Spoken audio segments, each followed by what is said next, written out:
the short answer is that Sauron acquired one of the Palantirs and used it to poison the minds of the other two holders of the Palantirs. Hey, how's it going? This is Gone with Gandalf, and if you want the longer answer to the question, then watch this video. Coming up, you could learn why I'm not going to say you could learn. You will learn why the Palantíri, or the Seeing Stones, why were they not used, and why were they secret? Why were they malicious? Why was it taboo? It seems completely baffling why Gondor and Arnor would not have used these more often, because, you've got unobstructed vision almost anywhere, and be sure that what you are seeing is real. This is a follow-up on my most recent video that went over how the Palantíri were used and where they came from. And if you are still wondering why this matters, in The Lord of the Rings, the secrecy surrounding these stones would perpetuate some of the key storylines in the War of the Ring between Isengard, Gondor and Mordor. So, in the last video I left you with the knowledge of where the 7 stones were kept, but that wouldn't be the case in The Lord of the Rings or in the late Third Age, because there would be some oopsie daisies. A map should have popped up by now, hopefully, if I'm doing this right. Probably won't be. In the north, there were 3 stones in Arnor, although only 2 of them were any use to the men of Arnor. So you had the stone of Anúminas and the stone of Amon Sul, and these 2 would be lost with the destruction of the northern kingdom by the forces of the Witch King of Angmar, who was the leader of the Nazgûl. Both of these went down with the ship that the last king Arvedui, he tried to escape on a boat through an ice-packed bay, the Bay of Foroshel, where the hull was broken by ice, unsurprisingly, and with that both of these answering stones of the north were lost, since no one's going to dive down there. Okay, and what about the 4 stones in the southern realm of Gondor? Well, you had the Osgiliath stone, and that went down in the River Anduin during the civil war known as the Kinstrife, where the Dome of Stars, or the Tower of, was destroyed, and this was in the Third Age again in the year 1437, and that went into the river and was never seen again. And then you had the city of Minas Ithil, which was not too far away from there, and this was sacked, and then it was infamously named Minas Morgul by the Witch King, and the Ithil stone was presumed to have been lost or destroyed by the defenders in the Third Age, once again in 2002, but no one would know, because they died. Now, the Tower of Orthanc was locked after the plague of 1636 that vastly decreased the population of Gondor. It was at least, I'm not entirely sure, this video isn't about that, but it's about 50%, I think. Massive. So Isengard was abandoned, and with the knowledge that no one could ever enter this impregnable tower by force, you need the key, and so the stone was left in there. And then you had the Anor Stone, which was never mentioned in the records of the stewards of Gondor, who became the de facto rulers of Gondor with the end of the line of kings in Third Age 2050. And so the Anor Stone was kept in Minas Tirith. It used to be called Minas Anor, so the stone also was called that. So this is how things would remain for the best part of 1,000 years, until Saruman was given the keys to Orthanc by the then steward of Gondor, who was called Beren.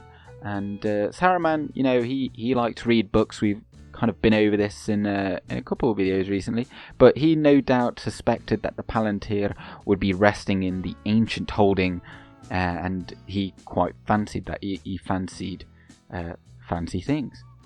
And then also, by extension, the Anor Stone was most likely not used in 1,000 years until the years drawing close to the War of the Ring, and you had Steward Denethor who took it up. But that was also in its ancient holding, since neither of these fortresses, castles, cities, neither of them were sacked, and there was no war there. So, reasonable to believe that things were as they were. left rather. But why were they not used? It seems bizarre when you've got such technology and they're not to make use of it. But, well, there was no way of communicating anymore with the Northern Dunedain by, the dawn of the third millennium of the Third Age, because, well, they'd lost their stones, and then more importantly, they'd lost their kingdom, since Arthedain was destroyed, and then due to the plague, there was no one actually in Isengard to communicate anything that was happening to Minas Tirith either. So, and there was hardly anyone living anymore in the region known as Calenarthon, which would later become Rohan. That was all part of Gondor, and so Isengard was kind of guarding that flank of Gondor, and they'd send out news via Palantirs should they need to. But there was no one living there anymore because they'd all left and migrated to Ithilien and Lebanon. So you've only really got one stone, and you are like the first guy in school to have a flip phone. It's not much use really when you can't call anyone. With a smartphone you can now play games at least. But so, also to note that the third millennium of the Third Age was a great period of decline in Gondor, where there were few people who actually strived for knowledge of ancient things, unless it was tied to their own ancestry, to past glories and kings and whatnot. So people wouldn't know of these. Few people knew of the Seeing Stones on Numenor, and this was 2,000 years ago, and things aren't as they were once. It was a time where messages were sent via horseback or beacons if needed, and the Seeing Stones kind of became legend, just like their former Numenorian kings. And the people would think, oh, they've got elven laser beam sight. That's how they could see these things from far away. Excuse me. And you had old songs that were remembered, but no one understood the meaning anymore of no one knew what a Seeing Stone was, except for the very, very few. And one of the very, very few would have been the Stewards of Gondor, and they kept this a secret, and they were most probably the sole guardians of these artifacts, and so they alone would know where it is kind of kept in Minas Tirith and Orthanc, but they wouldn't use it. The last notable use of the stones was most probably in the communications between Gondor and Arthedain, where the latter was asking for military aid against the forces of the Witch King in Third Age 1974. That's when it fell. Because obviously it's hundreds and hundreds of kilometres, thousands even, up there, so horses are a lot slower. So obviously by the time of the Lord of the Rings there just aren't any Seeing Stones to communicate with, so for that very reason they aren't really used. However, there were a few knocking around, and obviously Saruman had one in Orthanc, and then there was the one in Minas Tirith, the Anor Stone, and Denethor used that. He was a desperate man. He thought, well, Gondor is under great strain, so he took it upon himself, that burden, and he tried to gain sight and knowledge by using the Palantir to hopefully help his country.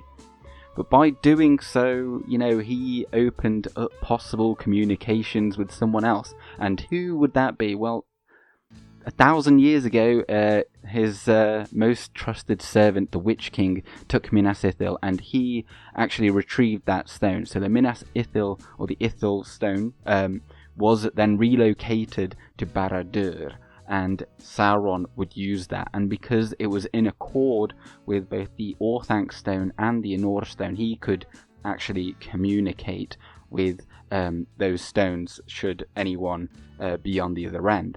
And we know that he had the contest of wills with both of these characters, and with Saruman he was able to dominate him, and bend him to his cause, and that's how we got the alliance of the Two Towers. And whilst obviously before, Saruman actually wanted the ring for himself, and he wanted to dominate Middle-earth. And after conversing with Sauron, he, whilst he didn't necessarily want Sauron to win, he certainly didn't oppose it anymore, but he still had some of his ambitions and whatnot.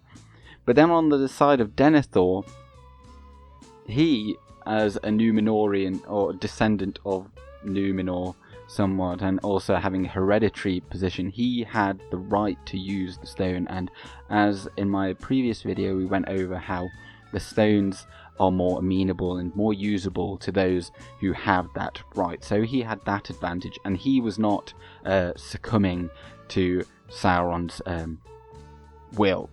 And because of this, whilst he did suffer in terms of premature aging and grief, and he became very grim in his appearance, he certainly didn't lose the contest, but he didn't win. I guess that's a very poor way of saying that. But I guess what I'm trying to say is that you don't pick up a Palantir and look into it lightly. There's great risk involved, and particularly if someone like Denethor, imagine if he had succumbed to Sauron then and become an agent of the Dark Lord, and kind of turned his country, like Gondor, as the leader of the free world, kind of sounding a bit like never mind. And sending them out against Rohan, and Sauron would have had a much easier task there, especially, well, even had in this alternate universe had Saruman been defeated as he was. Alright, we made it to the end. If you did want to learn more and hadn't seen a previous video, then click there and subscribe if you liked it. And I'm going with Gandalf. Good day!